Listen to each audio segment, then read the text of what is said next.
When I started and I had limited resources, I thought, oh, I heard about, hiring from the Philippines and India, and it might work for some people. Hmm. For me, it was important to actually hire people that are local because some of my team members are interacting with brokers, with investors, and I Hmm. want to make sure that I'm hiring quality people that can actually communicate with stakeholders and important pieces, people that play an important role in my company.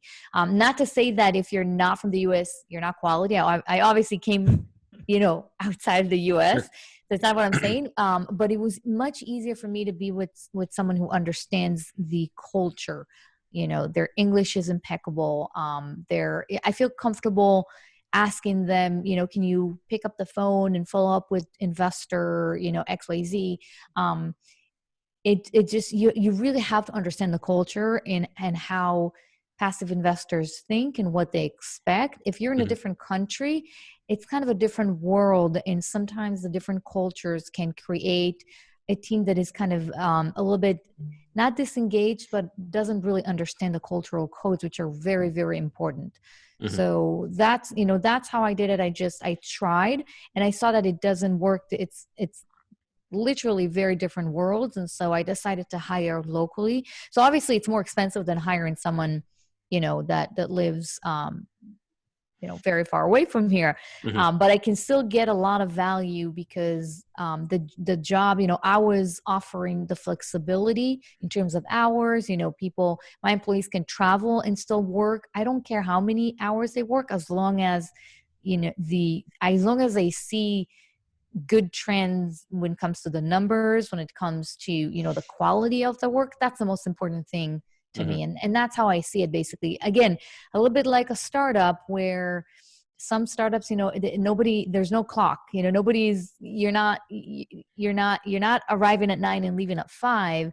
If you need to stay until 11 p.m. you will, because it's part of the job. The circumstances, sometimes that's what happens. But it really doesn't matter if you're working 5, 17, or 7 hours a day. It just Hmm. doesn't matter. I gotcha. I think that's important. Is it, do you think being in California that that's part of the reason you went more virtual was because obviously California is a higher cost of living area versus, the middle of the country, even some southern states. Do you think you would have gone the same route if you lived in a Texas or a Tennessee, for example, or would you have done the exact same thing just because of that flexibility and that mindset?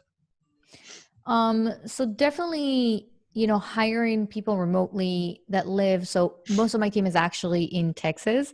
Okay. And I have some team members here in California. They're more expensive, but it really depends. If you're looking for an admin, for instance, then having an admin that lives in Texas and you can pay them maybe 25-30% less, that can be meaningful. I wouldn't try and get the same deal, quote unquote, with an acquisition manager, for instance, because the Mhm. quality needs to come before the 20-25% discount. So it doesn't really matter to me where they live, preferably in the same time zone, so you can communicate in this during the same hours. But the higher the role, the less it is important to me where they live, and the less that money I'm trying to actually save, Mhm. because I've done it before. I said, hey, I have limited resources. I want to hire someone and I can pay only X. And I paid so much more for what I thought I was saving by deals I missed, by extra hours I had to put in reviewing their work because it wasn't as good. And if I went ahead and paid a little bit more upfront, then I would have made a lot more down the line. So I think when Mhm. many entrepreneurs and syndicators are a little hesitant to pay for a good employee, for high quality employee, it's because they're not 100% or 90% certain that there's going to be a positive ROI down the road in 6, 10, 12 months, down the road. Because if I came to you and I said, hey, Chris, if I find you someone great, he's going to cost you 100K a year in salary and benefits, bonuses. but this guy is going to bring you 4 deals this year. I know it for a fact, or I can guarantee, and of course there aren't guarantees, but I can Hmm. guarantee, and you're going to make $1 million, or let's say even $500,000 from that $100,000 that you're investing in this guy. Would you do it? Of course you would, Yeah. right? So I think part of it is not having the money to pay, top talent, and there are Hmm. ways around it. And the other part is that some people still see it as an expense, and they're not certain that this guy or gal can actually produce the income that is going to make it worth it. Yeah. I think you touched on two really important hurdles that I would imagine a lot of people have, is both resources and not wanting to waste those resources. How did you early on tackle deciding who to hire, what price, what responsibilities, and then how were you able to get over the hurdle of, I don't want to hire the wrong person, coming from that place of fear or defense? Like what was your mindset going into all that? Well, I started by making a huge mistake and trying to hire the cheapest person I Hmm. could find. Well, that backfire, and of course, it took me a few rounds of hires to understand that I'm making a mistake, and there's a pattern here. Um, and after that, I understood it's like an investment, like anything else. If I'm asking my investors to write me $100,000 checks because they believe that this is a worthwhile investment because they invest in me, why don't I feel the same confidence? Hmm. And just understanding this basically opened up my mind. Um, and I've decided, okay, I'm actually going to hire someone. I'm going to pay them more, and I want them to give me results. And that's what happened. So of course, it's not always perfect. The second thing that I learned is that culture is also a great fit. So even if you're willing to pay someone because on paper he's great, and when you talk to them, you're very impressed with their skills, and they are smart and capable, but they're not culturally a good fit, culturally speaking, especially in a small company, it's just not going to work, and everyone is going to be kind of miserable. So again, made that mistake again. So I knew it has to be a combination between cultural fit and basic and skills and hard skills.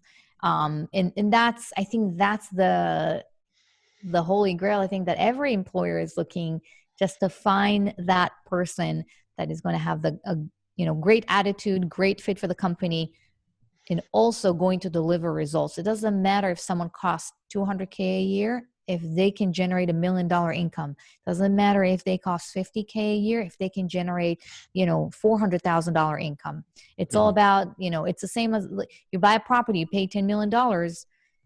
If it's going to help you make millions down the road, then it's a world, it's an investment that actually, that makes sense.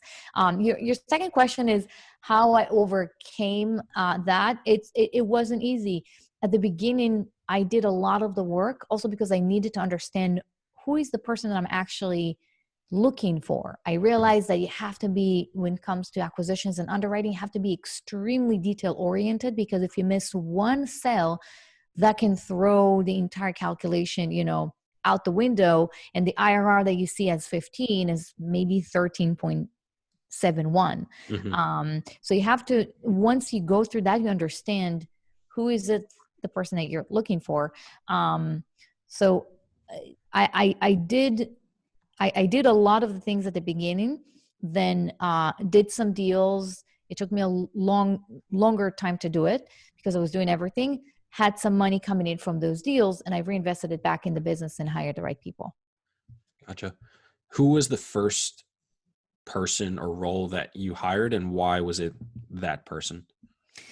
For me, it was a virtual assistant that helped me schedule meetings with investors. And the reason why I hired her first was because early on, when I started Blue Lake, my focus was bringing capital. That was the main focus. First, I have to find investors, I have to talk to them, I have to build my investors list, then go and get a deal. Because if I had a deal, when you have a deal, you have 60, maybe 90 days if you have an Hmm. extension to close. You can start looking for investors if you haven't done it before. There's just no time because people need, you need to create enough content, enough momentum on social media to make sure that people are coming to your website and want to speak with you. And with friends and family, it takes time for people to understand what's syndication, understand that this is what you do now, especially if this is what, you know, when you start, that's it's a new thing that you do. Mhm. So those things just take time. So while I was underwriting, learning the markets, building relationships with brokers, and understanding what type of assets I want to purchase, I spent time building investors pipeline. So by the time I had a deal, I was ready to move forward and I could raise the money.